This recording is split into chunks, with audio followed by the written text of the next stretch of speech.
Halo, semeton Sugawo Kori Channel semuanya. Berjumpa lagi pada konten kali ini di Tanya-Tanya Sugawo.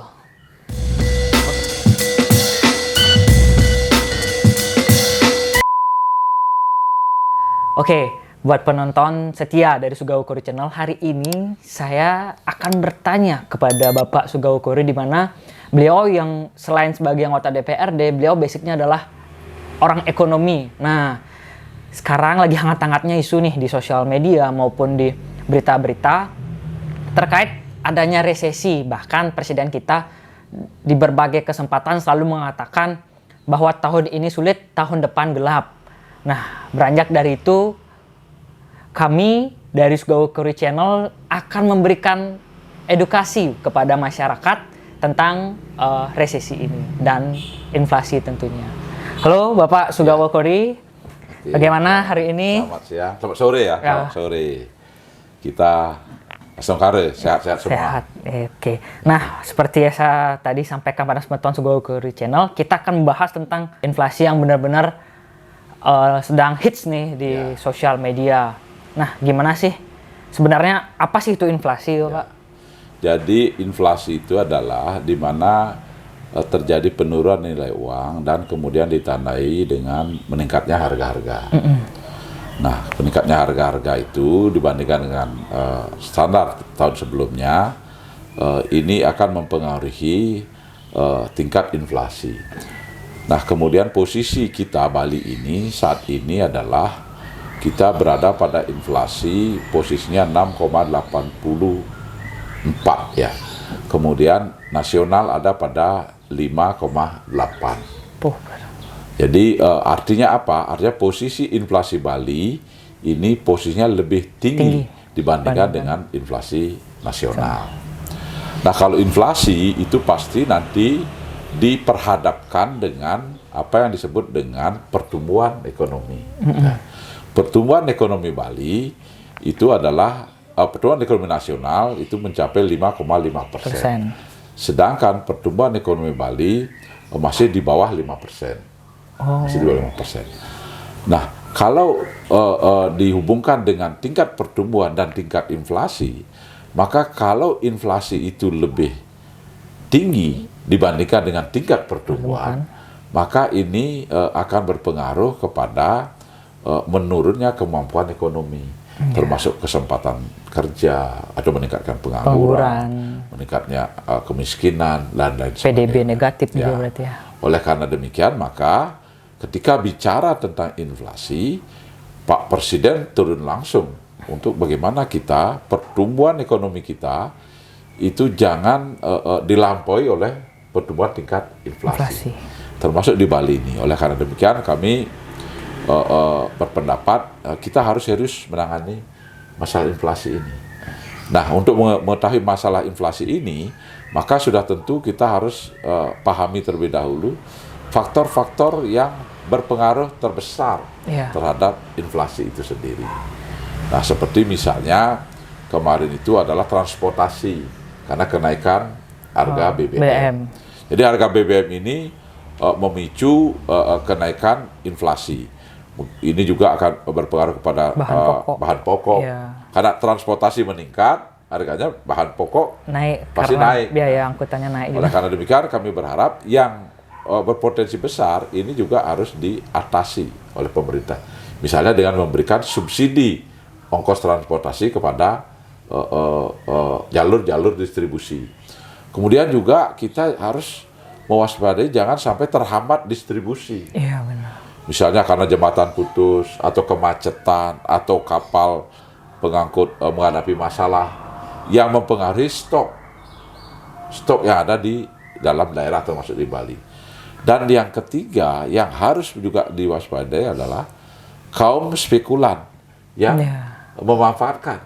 Wah, ini akan naik, dia justru borong stok. Iya, panik buying biasanya. Ini mengakibatkan harga semakin tinggi.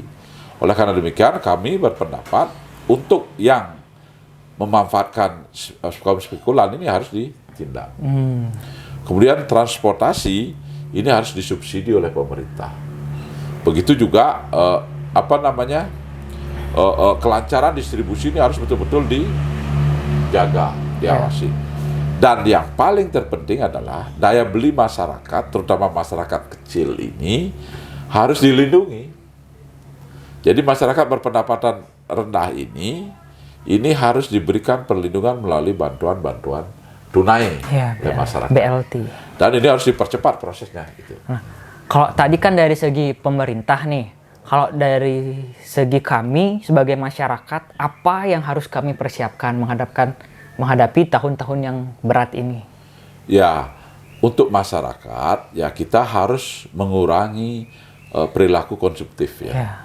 Jadi konsumtif itu satu hal yang tidak memang perlu dibeli hari ini, sebaiknya jangan, apalagi itu yang sifatnya pemborosan. Kemudian yang kedua, hal-hal yang bisa dilakukan sendiri, lakukan. Contohnya, misalnya tanam cabai di halaman, misalnya kan ya. Kemudian juga kita harus mengintensifkan lahan-lahan kita untuk produktivitasnya lebih tinggi sehingga produksinya lebih tinggi. Jadi masyarakat ini pertama dia harus tidak boleh boros, jadi menjaga stabilitas tabungannya. Kemudian juga kalau bisa kita melakukan perkuatan ketahanan pangan sendiri ya. Jadi dengan memproduksi sendiri, dan sudah tentu ini juga diikuti oleh pemerintah untuk masyarakat kecil, karena ini salah satu dampak dari inflasi ini kan, salah satu penyebab inflasi ini kan kenaikan harga BBM. Dan kita berharap kenaikan BBM ini memang segera secara fleksibel bisa menurun. Dengan demikian maka biaya produksi itu akan menjadi lebih rendah. Gitu ya. Nah, seberapa optimis Bapak Sugao Kory melihat sekarang Indonesia yang dipimpin oleh Bapak Joko Widodo dan Panglima Tempurnya dalam dunia perekonomian, Menko Perekonomian Bapak Airlangga, yang bahkan kemarin juga dapat pujian dari salah satu dari IMF, katanya pertumbuhan ekonomi Indonesia bagus. Dalam menghadapi resesi ini, seberapa optimis kita, negara Indonesia, tetap aman tidak masuk pasien dari IMF? Ya, syukur kita Indonesia ini belum terkategorikan berpotensi menjadi pasien dari IMF. Jadi kalau dari kami, dan kami mengikuti betul apa yang dilakukan, apa yang dipikirkan, apa yang diucapkan oleh Bapak Airlangga Hartarto, kita akan bisa keluar dari middle income trap. Kita akan bisa keluar mengatasi inflasi ini dengan cara bahwa kita seperti yang saya katakan tadi, kita semua harus bekerja dengan keras, termasuk pemerintah konsisten menjaga, melindungi daya beli masyarakat bawah, kemudian menjaga pengamanan distribusi kebutuhan bahan pokok, kemudian yang ketiga menindak dengan tegas kaum spekulan. Nah, kemudian juga yang paling penting yang harus kita lakukan ini adalah bagaimana masyarakat, kita semua menjaga stabilitas politik, stabilitas keamanan. Ini penting karena kalau stabilitas politik tidak terjaga dengan baik, terkelola dengan baik, maka ini semua hal yang dilakukan tadi bisa bubar.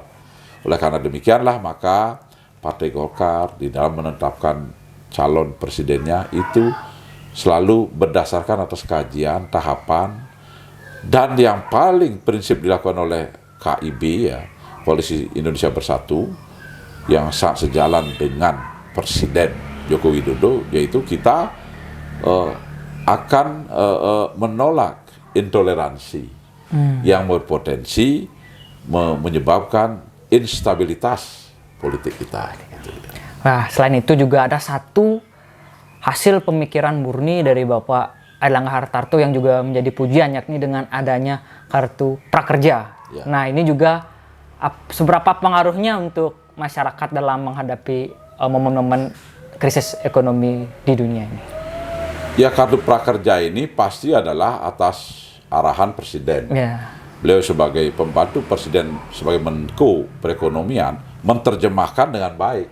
Sebaik apapun arahan dari pimpinan tertinggi, tapi kalau yang menindaklanjuti tidak mampu menerjemahkan, tidak mampu melaksanakan, tidak mampu mengkoordinasikan, itu tidak akan ada manfaatnya. Oleh karena demikian, arahan Bapak Presiden diterjemahkan dengan baik, kemudian dilakukan dengan kreativitas, inovasi yang tepat, dan ini bisa menyebabkan kita segera pulih bergerak pertumbuhan ekonomi bisa segera bertumbuh. Begitu juga dampak-dampak dari kemarin merosotnya ekonomi, pengangguran, kemudian juga kemiskinan, itu secara bertahap itu mulai bisa bangkit, termasuk di Bali ini. Oleh karena demikian, mari kita syukuri bahwa kita mempunyai presiden yang hebat, dengan gagasannya, konsistensinya, ada ketegasannya, dan bersyukur juga beliau mempunyai seorang pembantu Menteri Perekonomian yang tidak kalah hebatnya di dalam menerjemahkan, mengkoordinasikan, melaksanakan apa yang menjadi kebijakan-kebijakan pemerintah. Dan beliau lakukan dengan profesional.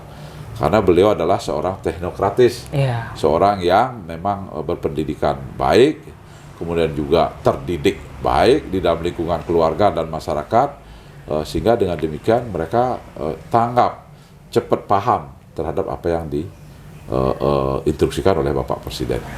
Dan sudah tentu melalui kesempatan ini kami juga berpandangan tidaklah terlalu berkelebihan, tidaklah terlalu dibuat-buat kalau di dalam pidato resmi Bapak Presiden pada HUT ke-58 Golkar di Jakarta, tegas beliau nyatakan menjawab tantangan bangsa, tantangan Indonesia yang semakin berat ke depan ini.